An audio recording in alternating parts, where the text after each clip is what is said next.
a whole fleet of them. Look on the ASA. My gosh. They're all going against the wind. It was basically a cube with inside of a sphere where the points of the cube were touching the outside of the sphere.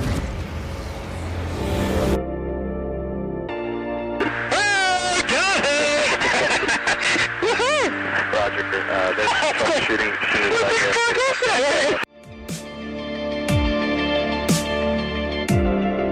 So this isn't anything that just is limited to the United States. It's a worldwide phenomenon. Hi everyone, and welcome back to That UFO podcast. My name is Andy, and as already announced a few weeks ago, myself and Dan reviewed the new documentary, The Ariel Phenomenon, all about the Ariel School incident from the 1990s. It was a huge event, something that we've talked about for a long time on the podcast. We knew a documentary was coming, and I'm glad to say we have the director and producer of said documentary, Randall Nickerson, joining me on the podcast now. Randall, how are we? Hey, great. Thanks for having me on. You're very welcome, and thank you, because you have been a busy guy the last couple of weeks, haven't you? Yeah, it's been the Super Bowl of times, you know.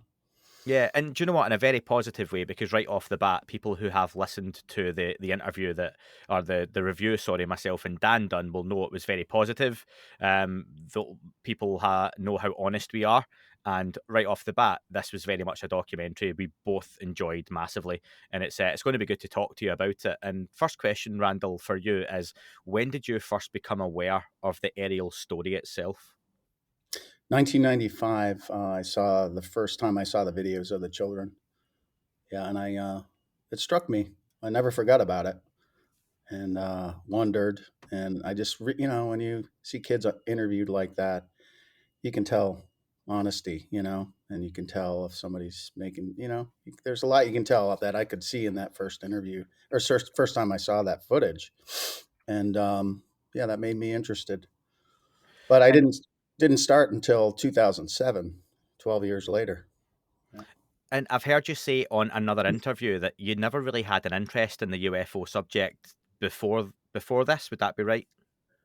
Well, I wouldn't say that's true. I would say that, I was growing up building models of aircraft carriers and airplanes, and, I wasn't building models of UFOs, or that wasn't my thing.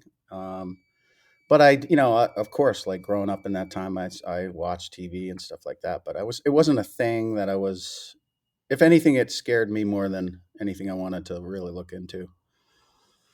And with the actual event itself, several people will have already seen the documentary by this point. I'm sure many will be planning on watching it. Can you take us through a high-level overview of the actual event?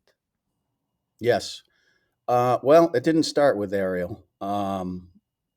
It started the week of Ariel, Monday, Tuesday, Wednesday, Thursday, and then it continued after Ariel as well. But Ariel seemed to be the event that was covered because there were so many witnesses. But what happened was there were a number of children at the Ariel School who witnessed first of all, a silver craft in the sky that was doing bizarre things. And then, according to their testimony, they said it set down near the edge of their field. There was a boundary where they couldn't go over that boundary because of snakes, baboons, all kinds of wildlife that we don't even see here.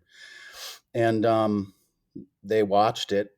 Several, a large group of kids gathered at the bottom of the playground and looked at this thing. And then they saw these creatures, I don't know what you call them, get out.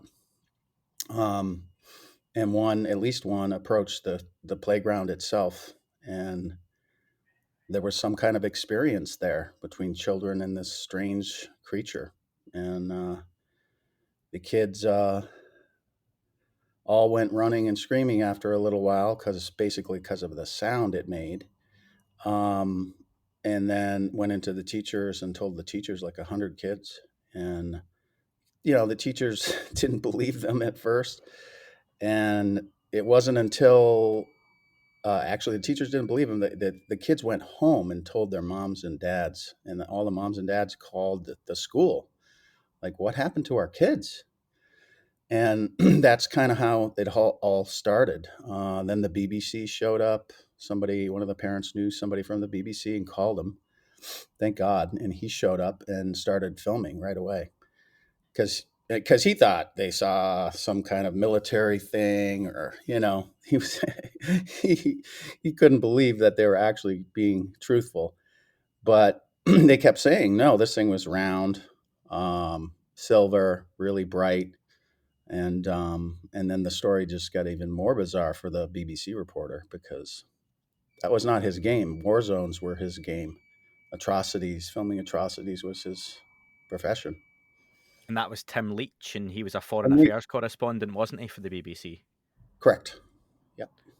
And actually, Tim Leach, I think his comments in later years were that destroyed his career, the reporting of the UFO story, and the fact he was so serious about it and so adamant that, no, this happened and this is something really serious, just it had an effect on him. And I think that's something that comes across in the lives of those the documentary also focuses on as well.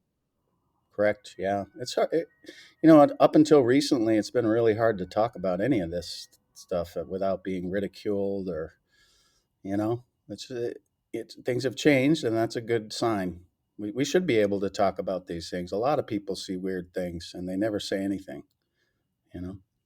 There's So, been other events that have happened before this, since this event, and it's taken quite a while, best part of 15 years, for this piece to come together. What about this particular event for you drew you in and really pushed you on to make the documentary?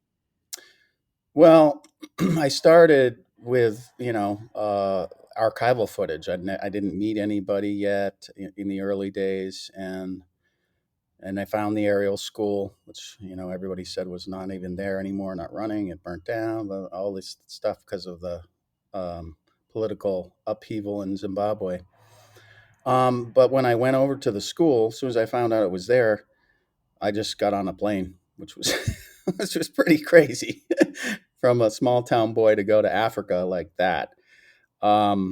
Anyway, but it was meeting the people. I meeting the teachers, meeting the kids that are now in their 30s. Some are in their late 20s, and it was them. It was talking to them and hearing from them today that this really happened, adamantly, and looking in their eyes, knowing they weren't, looking for attention. They weren't looking for anything. They were just, that really happened. And that to me, that motivated me to really want to tell their story, because they weren't looking for fame or fortune. They just had a story to tell. And the same story they were telling in present day was the same story they were telling in 1994. And at that time, when you first jump on that plane from your, the small town boy out to Africa, that's a hell of a journey. You're putting your own money into a project at that point that's not even off the ground, aren't you? So you've Correct. got to have a huge level of belief, not only in the story, but yourself, that there's a story there to be told. Yes. I knew there was a story to be told when I saw Mack's footage, but I didn't know what the story was. I needed more evidentiary material from other people that interviewed the kids, which is what I found. A lot of other people also interviewed these children at the time. And that just corroborated, because their stories were the same, whether it was 2 weeks later, a month later, 6 months later, a year and a half later. Their story didn't get added to or subtracted from. It was the same story. And it was the honesty. That you can't fake that. And one of the local MUFON investigators, Cynthia, was the Cynthia Hine. first, yes, first on the ground, kind of asking the questions and interviewing the children. She had some assistants. Gunther was one of the gentlemen helping her, and they put across the story fantastically. And I think that's some of that archival footage that many of us will have seen in various documentaries throughout the years. But like you say, I think the story really goes on a notch and a level when John Mack is introduced. And I think Mhm. you tell that very well in this documentary, that when he comes into it, he interviews them one-to-one. He approaches it from a psychological point of view. He approaches it, forget the UFO story. He asks them about their feelings, their thoughts, And that's when a whole other level comes out to this story, doesn't it? That's correct. Yeah, it was his training and sensitivity, to even know to ask those questions, because nobody really had enough training to ask those very specific questions. But he had so much training. That man, he wrote so many books, on suicide, on drug addiction. I mean, he was a legend at Harvard, and he still should be. Just because he went down this road, which he was correct about, that man should be honored. To be honest. Yeah, and you see some of the juxtaposition of how people see him then and now throughout the documentary. You see clips of some of his colleagues lambasting his choices and talking about the UFO subject in a serious way. And I don't know how closely you follow Avi Loeb, but I saw a lot of similarities now. Avi Loeb's a Harvard astrophysicist who famously last year on a Zoom call had his colleagues calling him out in the same way, criticizing and mocking his talking about the UFO subject and him writing a book about it. And I just see a lot of similarities there as well. But you That's true. mentioned a lot of things have changed in terms of the stigma around the subject, but things like that are still stopping that mainstream attachment from really serious people, and that's still disappointing. It's gonna take it's gonna take us a while. I'm glad things are moving forward, but I think for a lot of people, it's just hard to wrap your head around it. And the unfortunate thing, I think that we like to think we're the smartest things out here, and that's a tough one to confront, that we're not. But of course, I mean, if you look out in the universe, boy, someone's had to be driving around out there for a while. We're kind of late on the game, to be honest. Well, something or someone certainly seemed to have landed on the outskirts of that field, and one of the children that day of the 80 or 100 or so who reported it was Emily Trim. And Emily is a huge part of this story. Her narrative is woven through the film, and she very much goes on her own journey from the start to the finish. We keep coming back to her, how it's impacted her growing up through life. We hear about her family. Was it difficult to get Emily on board? And then I'd like you to talk on maybe trying to get some others on board who wouldn't quite go on camera. Sure. Yeah. I mean, it's not exactly what people want to do. They like to keep quiet about it. Yeah, I owe Emily an enormous amount of gratitude for taking the risk, and all the other kids who just were, what willing to go on camera is really not what happened. They trusted that I would make not, I was going to tell the truth and not make them look like fools, you know, and there was no reason to make them look like fools, because they weren't. But it was trust, and there were many that told me the same story, all the same thing, and they were really honest and scared to go public about it. And I get it. It's not exactly. I hope those people will come forward now, to share what they also saw, because there's people that were not even on camera who saw a lot of detail, specific detail. And that's why I wanted to get them on camera so bad.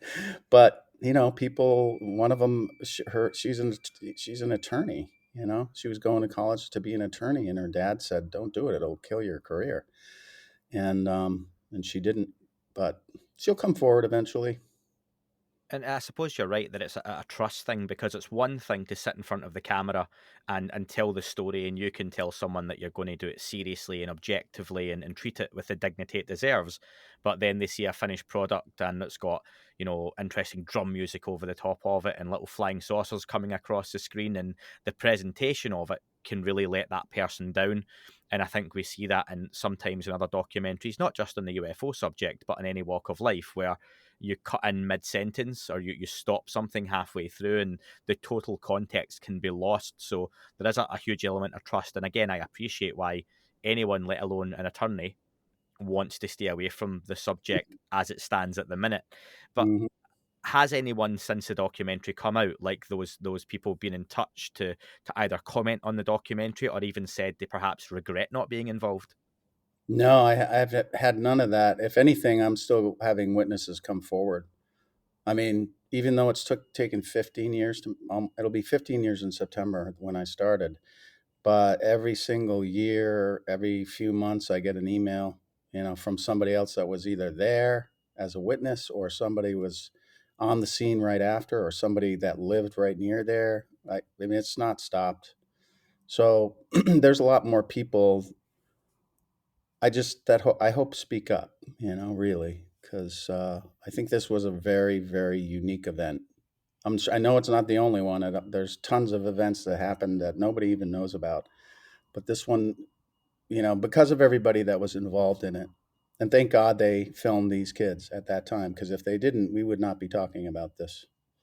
Yeah, I don't think without that footage and the documentation of the time, there's a Hmm. story there that stays for the length of time it has. And I want to know, you got out to Zimbabwe pretty early on, and no doubt you've visited several times to film what you filmed. What surprised you most about the location? Were there any feelings or stories, particularly you weren't expecting, that really jumped out at you? Oh, that happened every day. Um, I guess. Well, just one thing that struck me, and because I went to Wales to look into just as a reference of an event that had happened before. I went to Wales and to Pembrokeshire. Hmm. There was an incident there at a primary school, and when I was driving around there, I'm like, my gosh, this is just like Rua. The roads were similar. It was really out there, with remote. Um, that surprised me. I was like, God, I think I'm in Zimbabwe, but no, I was in Wales. Anyway, that's just one thing that came off the top of my head, and I met a lot of the Wales witnesses, who didn't want to go on camera because they'd had it. They'd already been on camera, and they're just like, forget the media. We don't want to even talk to anybody anymore. We know what happened. We're not going to talk anymore. It's affected our lives too much.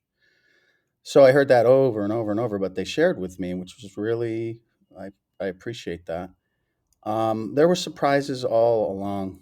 I mean, I didn't even know the BBC was there in the beginning, to be honest. It took me 2 years to find him.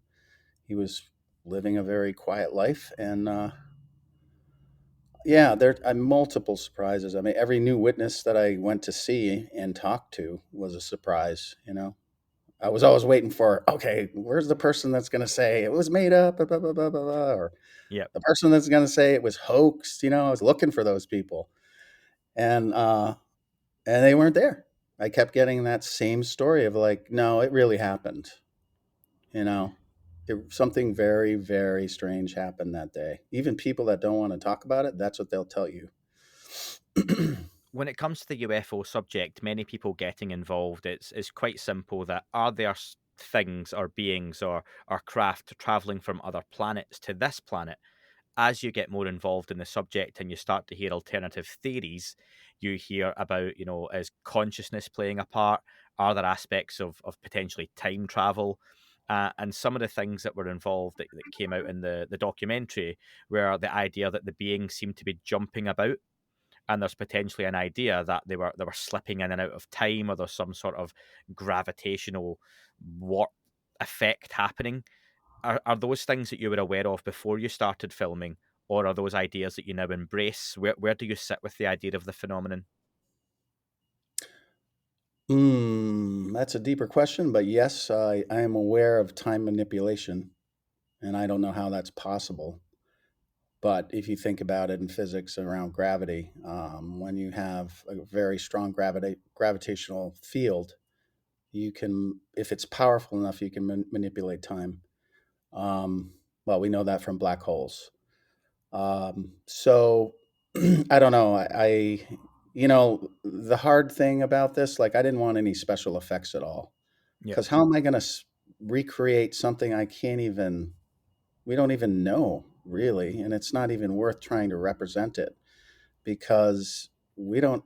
There's nothing human that as a human being that I'm not going to be able to represent that in any. A lot of people wanted to do special effects, and it's like, no, it's not going to happen because it's the witnesses that are the ones that saw. I can't recreate what they saw. I don't want to. You know what I mean? It Yeah, was. Normally in a documentary, I don't mind a basic special effect recreating and to show you, especially things like the tic tac. Here's what it was, here's how it moved, and here's what it shot off. But it can be relatively cheap and cheerful, but it gets its point across.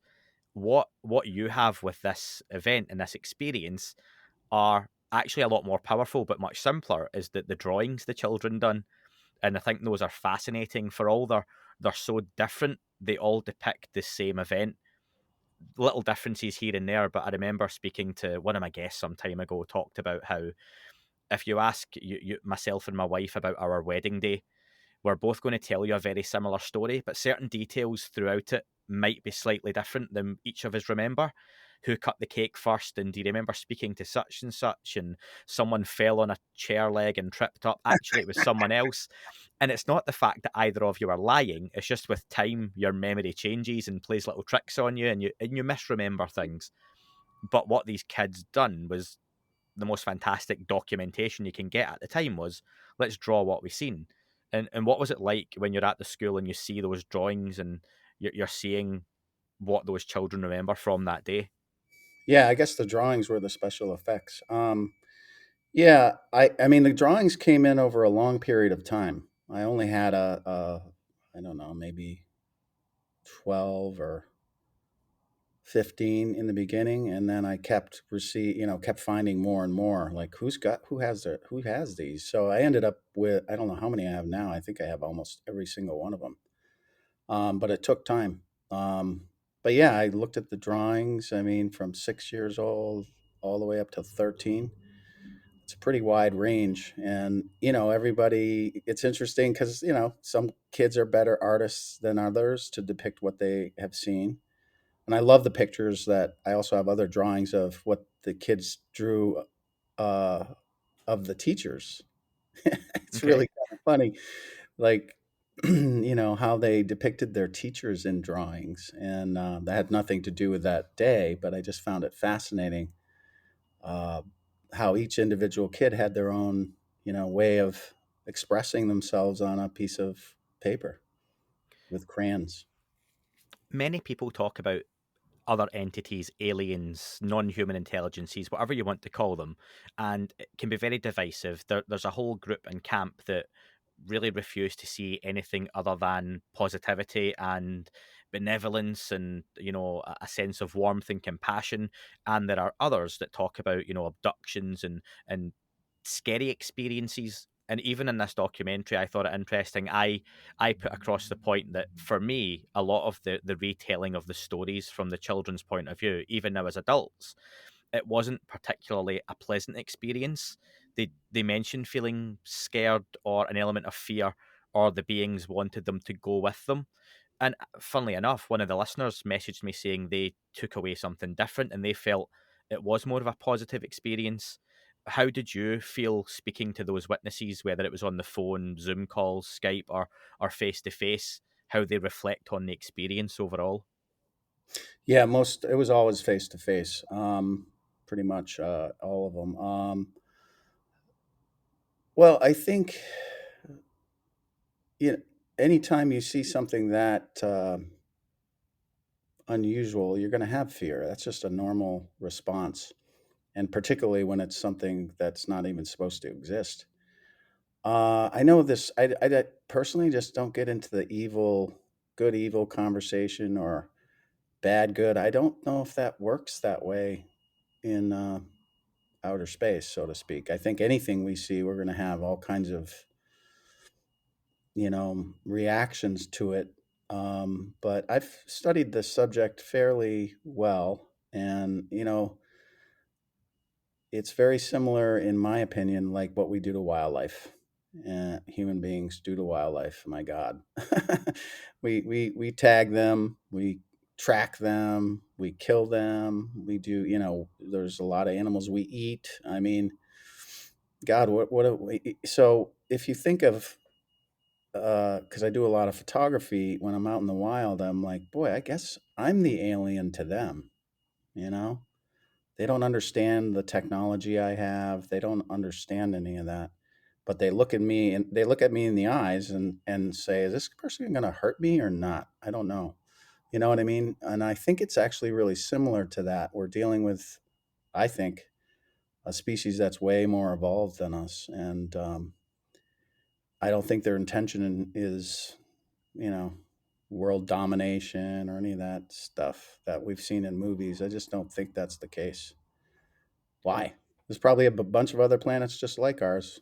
You know, we know that. You know that there's likely life-sustaining planets out there, so we're not as special as we think.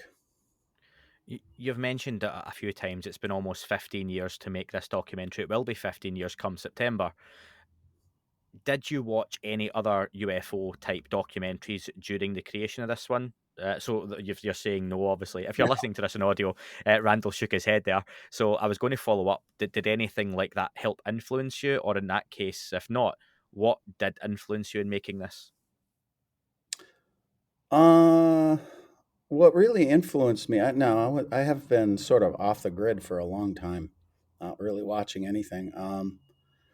What really influenced me was my wildlife shooting. Filming wildlife in all over the place. Alaska for months and months, and Africa for months and months and months, and all over the world. And I wanted to tell the story in sort of a wildlife way. Like I was the objective observer, filming from a distance and letting things play out as they play out, which you'll see in the film. I'm not, none of that's rehearsed. Nothing's rehearsed. It happens in real time as it's happening. And that's, if anything guided me, that was my experiences with wildlife and wanting to capture and make a movie like that, you know. And I just wasn't interested in. I was interested in what militaries said about this subject matter. I was interested in what um, that level of people, and like that I did go after, and there's something there. And you mentioned that others wanted you to put in things like special effects. One of the things I would absolutely applaud you for myself is lack of special effects when they're not necessary, lack of celebrities. Mr. William Shatner's an absolute legend when it comes to the small screen and the motion pictures, but is he necessarily required in documentaries about UFOs or TV shows about UFOs? Were you encouraged like that to put in other things that you didn't want to? And also, again, just plaudits for not injecting yourself throughout the documentary, which other people seem to have an issue not doing as well. Correct. Yeah, I had several famous people that wanted to be in this film, and I had to say no. And believe me, that was really hard. Yeah, it would have made the film, at least on a fame level, more. I don't know. But it was just like, no, this is not these people's story. Um, so I said no. I said no a lot, and it was really hard to say no to some of the things that have happened. Um, sorry, I missed the second part of that question. No, I'll follow up a little bit on that because Danny Sheehan makes an appearance late in the Oh film, yeah, and I think that very quick appearance and it's left late. He's not interspliced throughout the film, the documentary, really has much more of an impact because you're not expecting that. You've not had talking head after talking head after talking head. It was, oh, there's Danny Sheehan, and he comes in, he makes a point, it's really relevant. I think he comes back a second time briefly, and then that's it, and he's gone. So again, that was really impactful from my point of view as well. And I think you're right that there's one that if you could advertise, I'll use Mr. Shatner again, not that he's listening. If you could advertise William Shatner and Ariel Phenomenon, there's an element of marketing that's done for you in that respect. But I think what you potentially get is people like myself watching it and going, we know why they're there. They're not adding, there's no element of influence, and it really takes away from the story of people like Emily, who's not a celebrity, hmm the people from the village telling their stories, the teachers who are now much more elderly, they get their screen time, and it's all in that final package and product that really I think is winning the hearts and minds of many people out there, which from a longevity point of view I think is much more beneficial. Saying Right. that, is the final product what you always imagined, or has that changed with the years? The final product was like 4 hours long. Okay. um, yeah, the real hard part was to condense this film down to an hour and 39 minutes because we had to get close to an hour and a half. That's just the standard.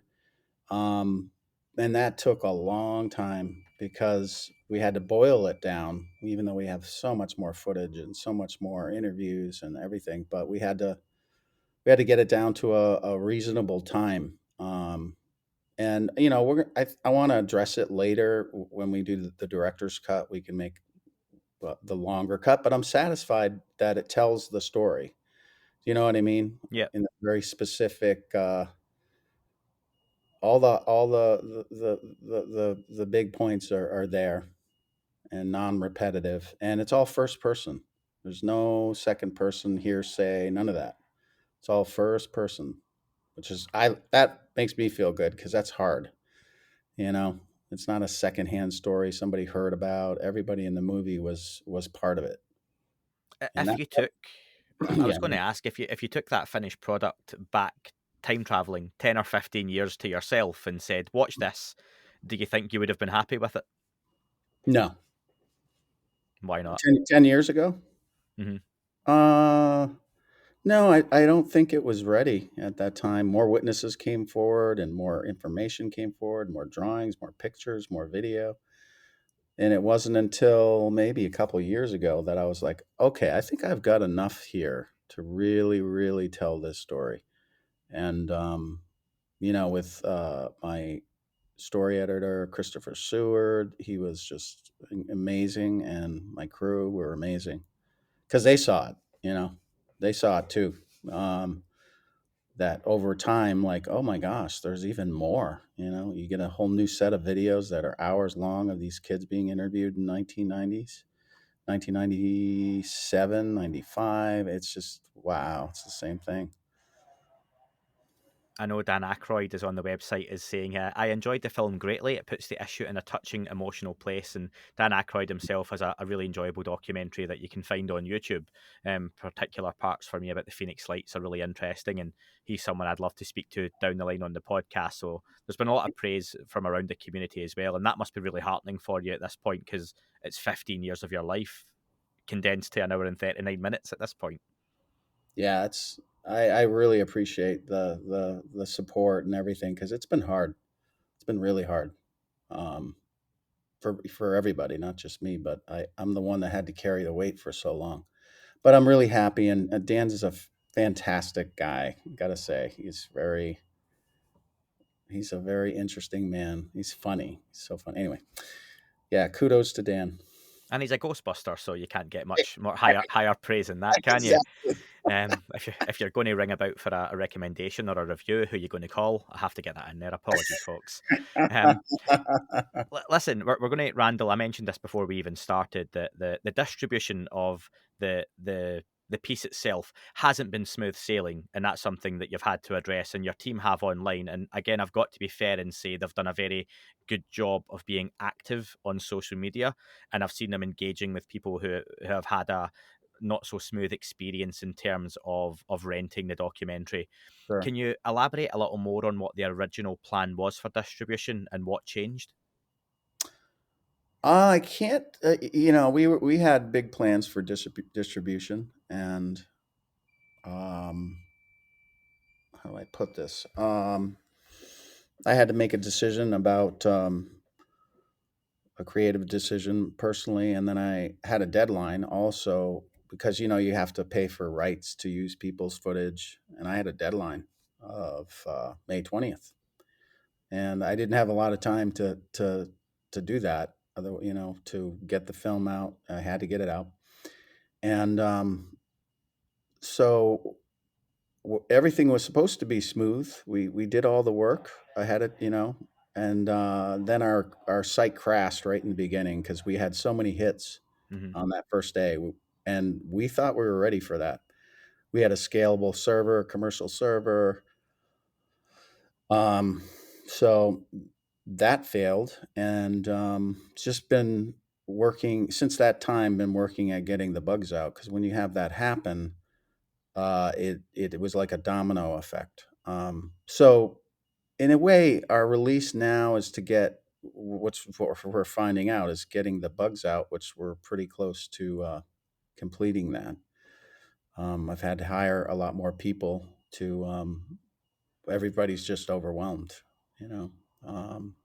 We knew it was going to do well, and we're going to go to likely a much larger streamer very, very soon. But we wanted, what I really wanted to do was get the film out the way that I made it, without any changes, um, before we got it to somebody bigger. I can appreciate that, and I think it's very easy for people to say online, why didn't you just go to Netflix or Amazon Prime? And I don't think it's a case of knocking on the door and saying, "Hi, Mr. Amazon, can you show my documentary?" It's not necessarily how it works, is it? Well, we've been dealing with really huge names for 5 years, but when it really came down to it, yeah, I mean, we were talking to all those people. So, but again, it came down to changes people wanted to make that I didn't feel were um, gonna gonna be. I don't know. And more like what we were talking about before, having famous people in there and all Yeah. that. It's like, no, And it's their story. It's their story. Let them tell it. We don't need anybody famous or anybody in there. There's a lot of famous people in there, just straight up.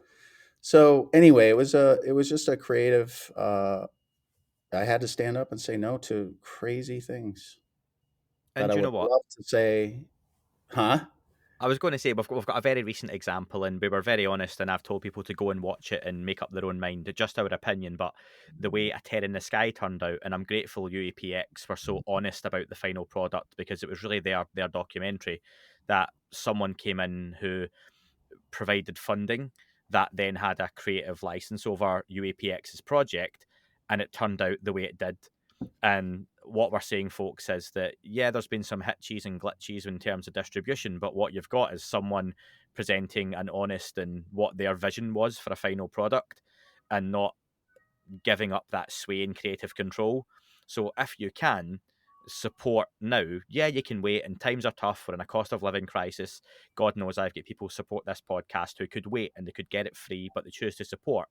If you really are interested in this subject and you want quality documentaries, honest documentaries that are really getting to the heart of the subject, then spend some money if you have it, and rent the documentary while you can now, because it helps keep documentaries like this being produced in an honest and reasonable way, like you've done. Yeah, it's hard. And I encourage other filmmakers, stand your ground. Like, I know it's a lot of temptation, you know, but if you really want to get your vision done, you got to stay with it, and just say no to things that you are really difficult to say no to. And I want to ask though, something that has come up from several listeners, is they want to buy, especially for when it's $20 as the price, they want to buy a copy, but right now it's only available to rent. What's the reasoning behind that, and when are the plans for it to be available to buy? We're most when you do video on demand, that's kind of the way it is. They don't sell it right away. If you go to any other, we're following the model that other video on demand people do. And it's because you have, I've got $1 million out, $1 million that I owe. So if you sell it right away, this is why other people, they don't do it till later, because they need to get back their investment, Mhm. right? And because once you start selling it, it starts to go all over the place, all over YouTube. Da da da da da. You have less protection over it. I mean, we're going to do that. There's no question about it. But we're following the VOD model for now. And we're gonna, it's gonna be, we're gonna see how things go, and adjust as we go. you know. But really, the drive for me personally, I just want everybody to see it, you know. It's not really about the money, and at the end of the day, I want people to see this movie because everybody on the planet needs to see it. To be And honest, my and yeah, feeling. no, that's totally fair. And I know there will be people, because it's 2022 and this is what people are like, who will say, well, if it's not about the money, then give it away free, but then you're $1 million in the hole. And that's That's okay. I understand that thought, but yeah. I got to suffer with that. If I don't pay that back, I anyway. Yeah, no, that's totally fair. And when that movie or documentary becomes available to buy, you've mentioned a director's cut. Will there be things potentially like alternative footage, cutting room floor Oh footage, yeah. and yeah? Well, when I first started making the movie, I started more of a science approach to it, like factual, like okay, this, and this number, this person's over here, and all the mathematical and evidentiary stuff. And then I kind of got through that, and I'm like, all right, I'm convinced by what I am seeing. You know, that's the movie I kind of wanted to make in the beginning. And then it was like, no, these people just need to, I need to tell their story from them, not me, you know? And I decided earlier on, I didn't want to be in this movie, like, or interfere with that, or have a narrator in there to interfere. Because narrators do um, put opinion in. And Hmm. that's why it was so difficult to make this movie because everybody the witnesses tell the story. The people that were there tell the story. There's no narration. It's coming from these people's mouths. There was one documentary very late last year that we reviewed that the overwhelming feedback on, I won't name it because people will know what it was, and a lot of famous names from ufology were involved, but the music played throughout without stopping, and it was like the movie had a soundtrack the whole way through, and it was so distracting that it never ever gave up, and it really turned people off. And like you say, you're very much watching a raw documentary here because you're focusing on the story, the people, what happened, the pictures, the evidence, and the testimony. And again, that all really comes across. I just want to ask, before we get to some listener questions, Randall, to finish off, if people have had difficulty accessing the documentary, hopefully by this point the bugs and such are being worked out and people have got their copies. Do you Correct. have the details of who they can contact? Yes, it's support at arielphenomenon.com. Yeah. Brilliant.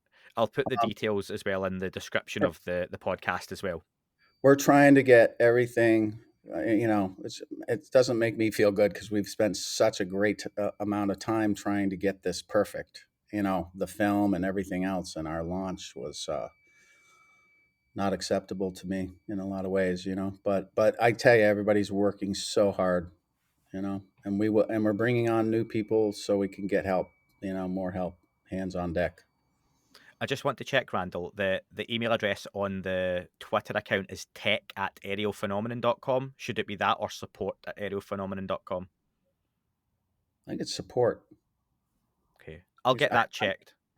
The only reason I'm doing all the press, and so I'm kind of other people are handling that.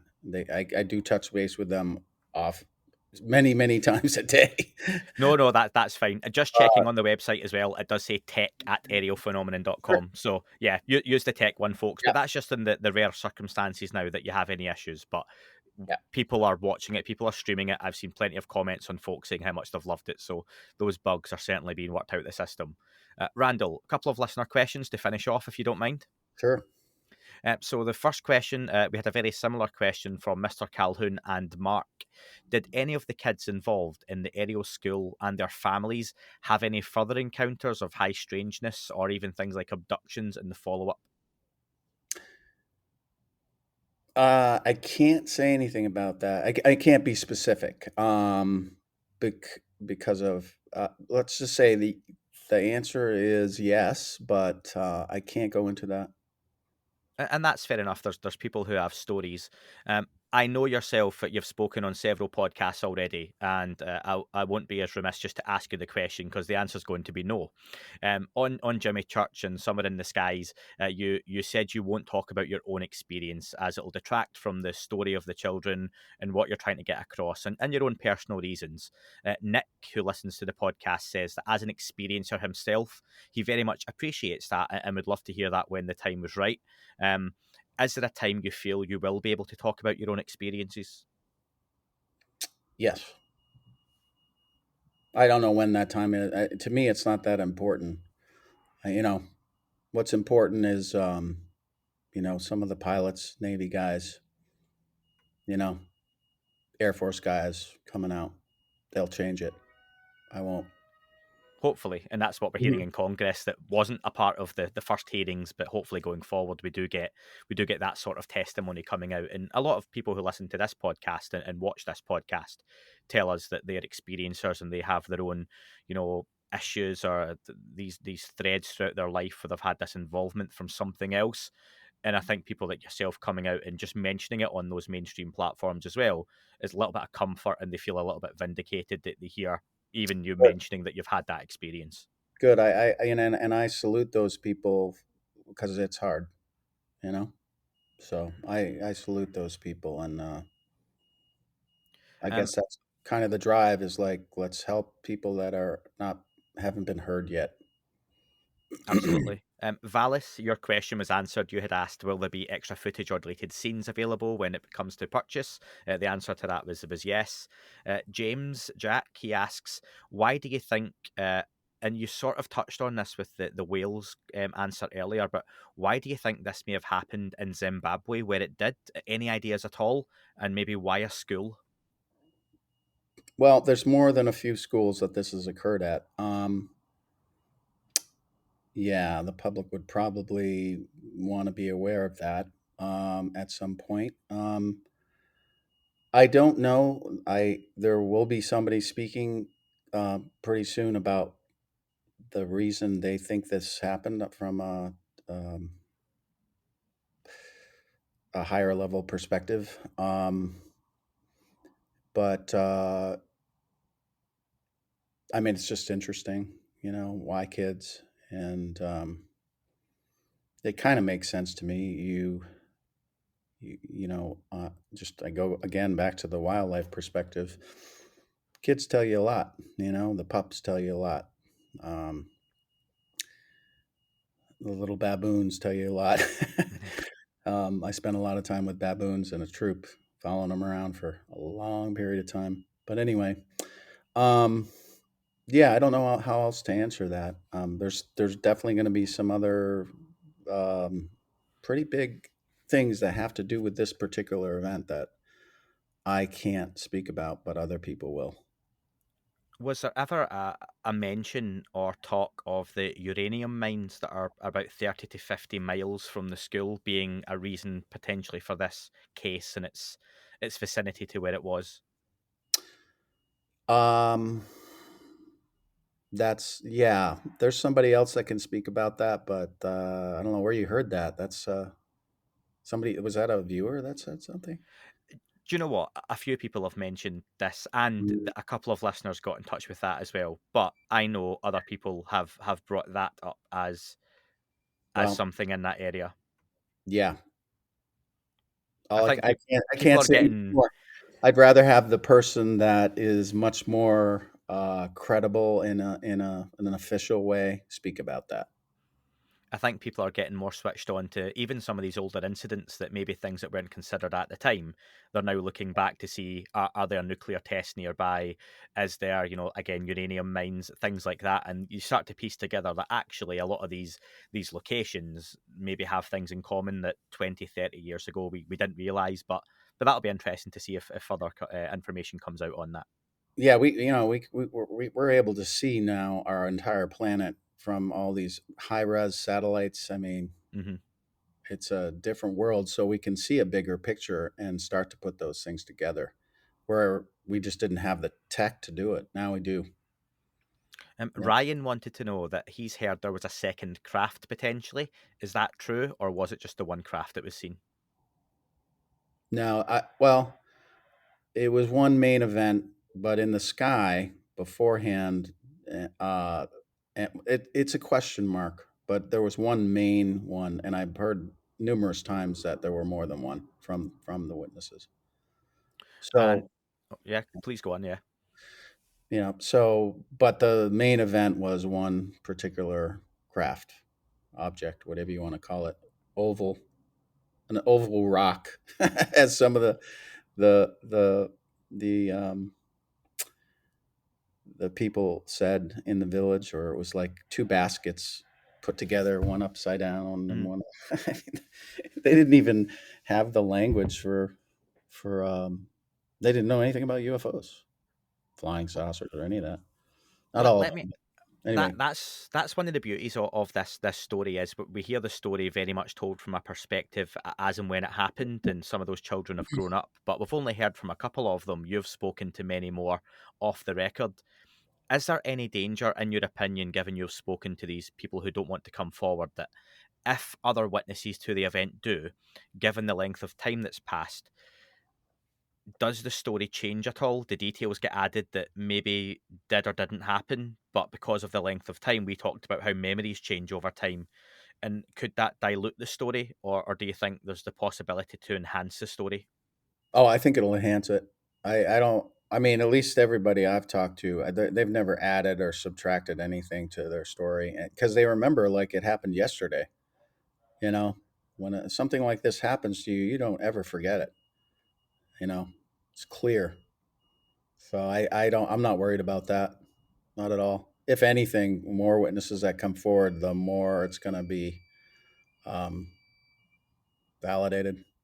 That's a positive, because what I'm even thinking is we hear about the famous, whatever you want to call it now, Tic Tac event, that as more military witnesses have come forward, and the stories are changed slightly, people start to even call each other out as witnesses and say, no, that never happened, and that data wasn't taken away. Actually, that data was taken away. We saw who took it away, and it starts to muddy the water slightly. But again, as time changes and slight details change, and with social media being how it is, everyone's an expert, I and know. a detective. Well, it's like a bunch of squirrels, like we are, running around talking about blah blah blah. Blah. Meanwhile, we got a bigger problem going on. you know, we get into our own little circles of social, and animals do the same thing, and we got a much bigger problem, and that's what we need to pay attention to, and that's what universities need to be like. Really, in my opinion, we need to address it to understand what we're dealing with and what their intentions are, and start to get some hard facts on paper so we can actually look at it and make good decisions. And you say that about education. I'm just going to pull up now. Really, I never do this. Really unprofessional. But my regular co-host Dan, he mentioned earlier on Twitter that Scholastic News, which is a magazine or e-magazine that goes around educational facilities, this month the front page is "Are aliens out there?" Big picture of a flying saucer, and this is going around classrooms that teachers and students will see. So that exposure to the educational side of things is there, and it's got a little timeline within it of famous sightings and everything like that as well. So that really will help those kind of future generations push this topic forward. The future, the younger generations are already there. They already they're gonna take off where our generation and my parents' generation, I don't want to say failed, but just didn't pick up the ball. And I just want to give Dave a little shout out, one of the long time listeners, and he did have uranium mining in his question, by the way. So I just want to give him a little bit of acknowledgement on that one too. So thanks, Dave. And one more thing for me, Randall, I wonder your opinion on this, that the children report that they were told at the time, and this was the mid 90s, about environmental messages and the dangers of technology and whatnot. Do you think, we talked about time as well, and potential time travel and whatnot that comes into the hypothesis of these beings. Do you think those children and that event happened when it did, not for it to be a story at the time, but for that story to be told now?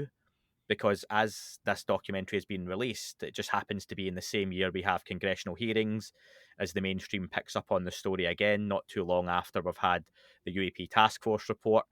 and things seem to be picking up steam. What do you think of that kind of causality, synchronicity, or relationship between then and now? Yeah, it was a lot of film people that actually told me that you're not in control of the film. The film will decide when it wants to come out or needs to come out. That may sound strange, but that's true. It was in January of this year, and when I was like, "It's time." I just knew, like, the film wants to come out now. Isn't that strange? It's like its own entity, and when you put so much energy and time and passion into any project, there's a time that it'll let you know in some weird way. It's very strange, to be honest. Um, but yeah, it came out exactly when it needed to. Yeah, And it's having a profound effect as well. Like I loved it. I thought it was great. oh, thank you, I thank you. want to ask though, like, it's had a hugely positive reaction, and has this release and the reaction to it driven you to make anything else on the subject? And are you thinking that the next piece you make in the next documentary is again going to be UFO related? Well, personally, I'd like to make a nature film, but this is part of nature. That's the thing that we don't understand on a large scale yet. But yeah, I don't think this is over, and I am thinking about what the next step is. You know, what do we need to be hearing, or what do we need to know about at this point? What's the next thing that humanity is going to have to get used to? Um, and so it is on my mind, of course, because this is a long project that's closing. And after the director's cut is released, then I have a project that I already know what it is, but I can't speak about it because nobody knows about it. So Not yet. as soon as you say anything, somebody else will go out there and try to do it themselves, and I don't want that to happen because Sure. I've already done a lot of work on it. No, I can appreciate that. We've all been there where we've announced something on a podcast, and before you know it, and you've had the chance to record it, someone else releases a very similar version. It's a So it brutal happens everywhere. world, the film world. It's brutal. Yeah, and it's funny you mentioned nature just as we finish up. My regular co-host Dan just released his first own spin-off show to this, Colouring Outside the Lines, and his guest was a Dr. Michelle Fournet, and the whole episode is on whale language and decoding how whales speak to each other in whale song, but very much with an underlying tone of alien language and other non-human intelligence and how it can all come back round. And if anyone has an interest in, especially what you're saying there about nature and the connection between UFOs, certainly check that one out. I'd love to see it. Could you send me the link to that? I'll certainly put that, and I'll put it in the link to this description as well, but I'll send it over to you, Randall, don't worry. Thank you. I appreciate it because I really love to. That's right up my alley. It goes off the beaten track, but it keeps a relevance that we don't normally get to on this podcast. So you'll appreciate it. You'll enjoy it. But folks, listen, this is genuinely one of the best documentaries on the UFO subject I have ever seen. www.arielphenomenon.com. It's available to rent now. It will be available to purchase soon, and I highly recommend it. Randall, thank you very much for your time. Andrew, thank you so much. Be well. That is all for this week's show. Thank you very much for listening. Please remember to leave the podcast a review on your chosen platform. You can like, retweet and subscribe. That would all be very much appreciated. The shows are being uploaded onto YouTube as we speak more and more. You can sign up at patreon.com/That UFO podcast to access the shows ad-free as well. Please get in touch on Twitter, Facebook, Instagram, That UFO podcast. Of course, on Twitter, it's at UFO UAPAM. And again, folks, as always, keep looking up. You never know what you might see.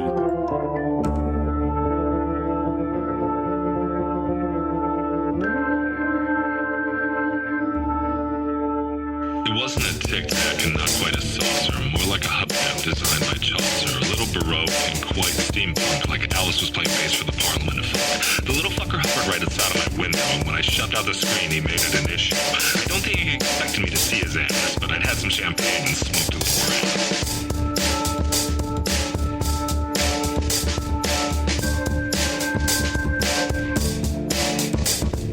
Meditative game of state full on meta. Can't imagine how it could have been any better. I got to the top of the stairs and there he was. Like, you awake? I was about to abduct you, cuz.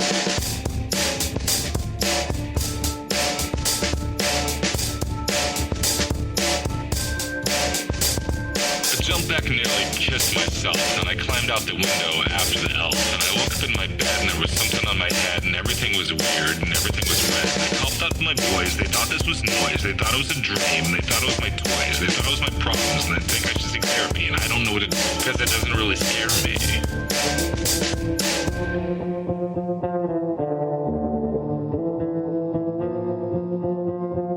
If you really want to know who I think I be, I think it's you and me and us and we and him and her and that and she and that thing over there and what's that, Jake?